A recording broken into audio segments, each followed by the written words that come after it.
Welcome back to the Wellbeing Check. I'm your host, Stephanie Cunningham, and this is a space where we skip the fluff and get to what actually moves the needle. And today we're talking about trusting yourself. But before we get into that, I want you to sit with a question. Who's guiding your life right now? Not who should be, not who you wish it was. Who is actually at the wheel? And then, once you got it, how does that feel? The reason I ask is because many of us have handed the steering wheel over to someone else without even realizing we did it. We took the career that sounded more responsible. We followed the rules that we inherited, not because they felt right, because nobody ever told us we could question them. We've been making decisions based on what other people expect, what looks good, what keeps the peace, and calling it our life.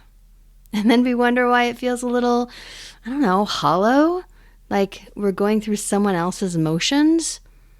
Well, because you are. And that's what we're talking about today.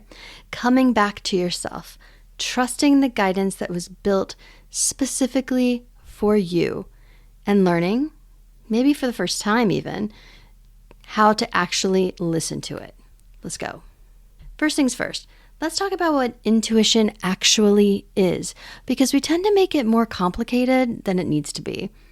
Some people hear intuition and immediately think, woo-woo, crystals, sage, days of our lives, clairvoyance, vague, mystical vibes that have nothing to do with actual real life.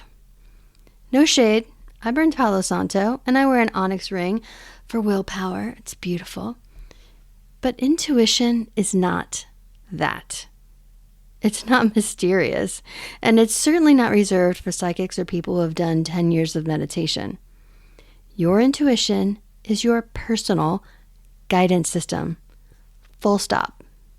It's the knowledge that comes from within. Insight that combines everything that your soul has learned over a lifetime with real information from what's happening around you right now. It's always running, always processing, always communicating. The problem is not that your intuition isn't working. The problem is that most of us have spent years, decades, getting really, really good at ignoring it. And intuition is extra personal. Your intuition is designed for you, not your sister, not your best friend, not your therapist, your mother, or whoever else's opinion you've been polling before you make decisions. It's calibrated for your sensitivities, your history, your particular way of moving through the world, which means outsourcing your decisions to what works or worked for someone else is always going to feel off because it's not your guidance, it's theirs. Think about the times in your life when you followed that inner signal and it was right on, that quiet yes that turned out to be exactly right. And then think about the times you overrode it, went with the sensible choice, the expected choice, the choice that looked better on paper, and felt it in your gut for months or even years after that. You already know the difference. You've always known. You just got to finally believe it and trust it. So yeah, we came into this world with our intuition fully online, fully operational. Babies are not confused about what they need. They're very clear. They cry when something's wrong. They relax when something's right. Sure, that's biology too, but they haven't yet learned how to second guess themselves or to defer to someone else's read on the situation. And then, of course, pretty much immediately, the training starts. Don't trust your feelings. Don't trust the rule. Don't listen to yourself. Listen to the authority. Be practical. Be realistic. But don't be too much. Don't be difficult. Don't trust yourself so much. You might get it wrong. And over the years, that internal voice gets quieter. Not because it stopped talking. It never stops talking. But because we stopped hearing it under all the noise. We learned to look outward for answers that were always meant to come from inside. We outsourced ourselves and most of us didn't realize it was happening. I sure didn't. I spent close to 20 years building a life based on external markers of success. The title, the stability, the version of me that made sense to everyone else. And the whole time, something inside me was going, this isn't it. This is not it. This isn't you. But it took a lot of falling apart before I understood how to get quiet enough to hear that internal voice. The truer you are to yourself, the more confident you feel. Not loud, performative confidence, real confidence. The settled, grounded, I know exactly who I am kind. That's what happens when you stop outsourcing and start coming home. Okay, this is the part that people get tripped up on the most. Because if you're not practiced at hearing your intuition, a lot of other things can sound like it. And if you're following the wrong signal, thinking it's guidance when it's actually fear, that's a problem. So let's get clear. True intuition is calm. It doesn't yell. It doesn't spiral. It doesn't come with a side of panic or urgency or dread. It feels like a quiet, steady knowingness. Just like your whole body is gently agreeing on something at the same time. No drama. No emotion. Just, this is true. This is the direction. Now the imposters. Fear, for example, is loud and immediate. It's your fight or flight doing its job. It comes with adrenaline, a racing heart, a full body electric urgency. Fear is a physical event. Intuition is not. Anxiety, of course, is another one that took me personally years to sort out. Genuinely, years. Anxiety is basically fear with the time machine. It grabs something that hasn't happened yet and makes it feel catastrophically real right now. It's the racing mind, the what ifs, the mental gymnastics. It feels prickly and frantic and scattered. Very loud, very uncomfortable, and not a reliable source of truth. We know that now, right? For a long time, I would feel anxious about a decision and take that as a sign I shouldn't do the thing. But that anxiety was really just anxiety. It wasn't guidance. It was my nervous system freaking out about a change, which it does because that's what nervous systems do. Learning to pause and ask, is this fear? Is this anxiety? Is this actually my intuition? Was genuinely life-changing. Not easy, life-changing. Wishful thinking is another one that can feel like conviction, but it's again driven by emotion. It's excited and a little frantic and tends to have a lot of urgency attached to it. Intuition doesn't come in hot like that. If the signal is loud and scrambled, it's probably not your gut. It's your want. Like desire, which is wishful thinking on steroids. Desire comes loaded with hormones, dopamine, oxytocin, all the things that make you feel like this is definitely the one. This is it. But intensity is not the same thing as truth. I cannot stress this enough. Just because something feels urgent and consuming doesn't mean that's your soul talking to you. Sometimes it just means you really, really want something, or this thing is activating your nervous system in a way that, let's say, romantic butterflies do, which I know now for me are a big red fucking flag. That's for another conversation. Bias can feel calm, of course, and familiar, even natural, because it's wired into your programming.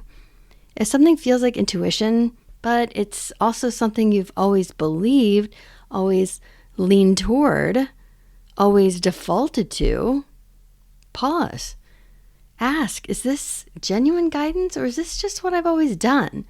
And those are two very different things. The through line through all of this, of course, is self-awareness, presence. You cannot hear your intuition if you're not actually in the room with yourself. Something I find fascinating is that intuition doesn't speak the same language to everyone. This is what I mean.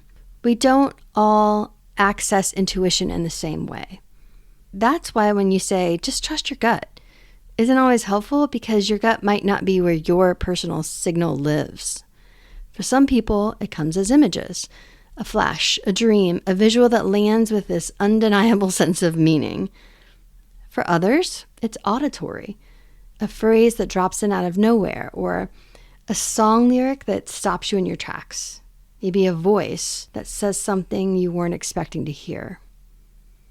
For a lot of people, and I think this is more common than we realize, it's a physical sensation, a gut clench, a warmth in the chest, a sense of opening or closing in your body when you imagine a particular choice. Your body is keeping score constantly. It knows things your mind is still catching up to.